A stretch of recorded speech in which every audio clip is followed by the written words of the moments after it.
You all would agree with me when I say that every student has their own method of learning. Some students prefer a theoretical approach, whereas some of them prefer a practical approach towards the different concepts which are taught in class.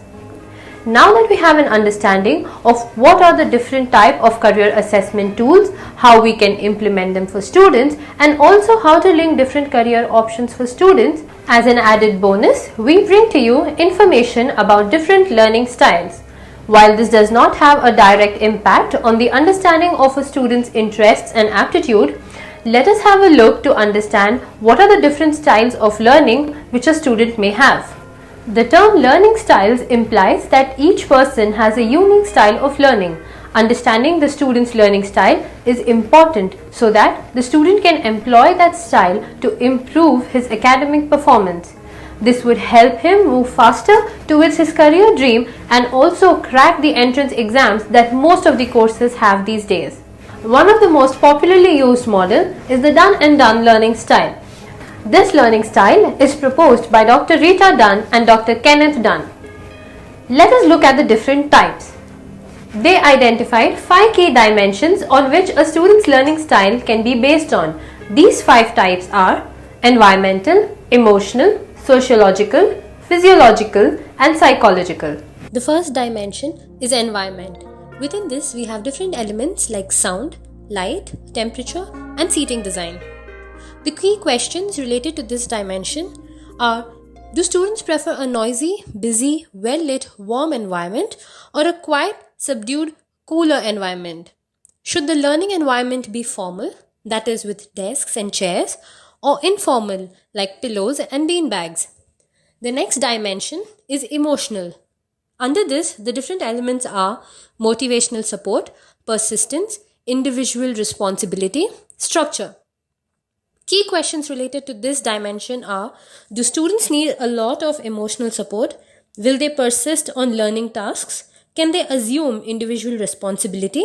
Do they need lots of structure? The third dimension is sociological. Under this, the different elements are individual, pairs or teams, adult, varied. Questions related to this dimension are: do students learn best alone or working with someone? How much guidance from adults do they want or need?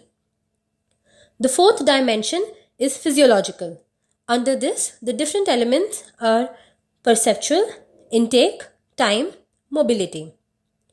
The key questions related to this dimension are: is the student an auditory, visual, factual, or kinesthetic learner?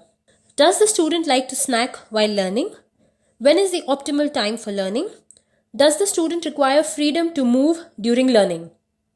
The fifth dimension is psychological. Under this, the key elements are global, analytical, impulsive, reflective.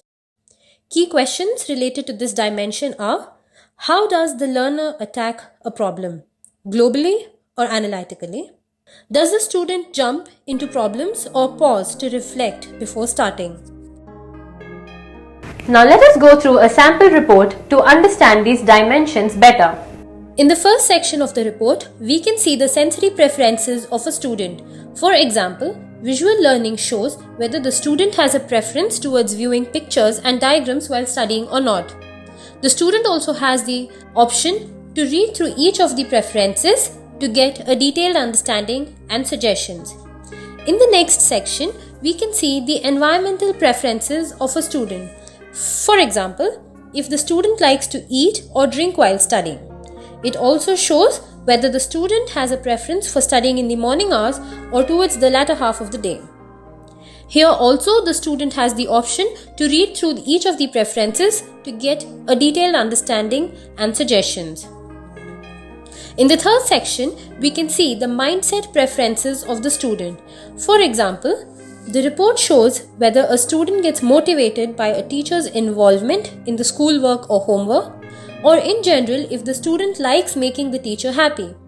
It also shows if the student likes a step-by-step guideline while doing an assignment or prefers to have the freedom to work on the assignment in the way he wants to do it. Here also the student has the option to read through each of the preferences to get a detailed understanding and suggestions. Please note that this is a sample report and each test report would vary from vendor to vendor. We are not recommending any assessment in particular for assessing a student's learning style. As always, here are the key takeaways for this section. Learning styles implies that each person has a unique style of learning. Understanding a student's learning style is necessary so that the student knows what suits him the best and he can improve his academic performance accordingly. One of the most popularly used model is the Done and Done learning style. This learning style is proposed by Dr. Rita Dunn and Dr. Kenneth Dunn.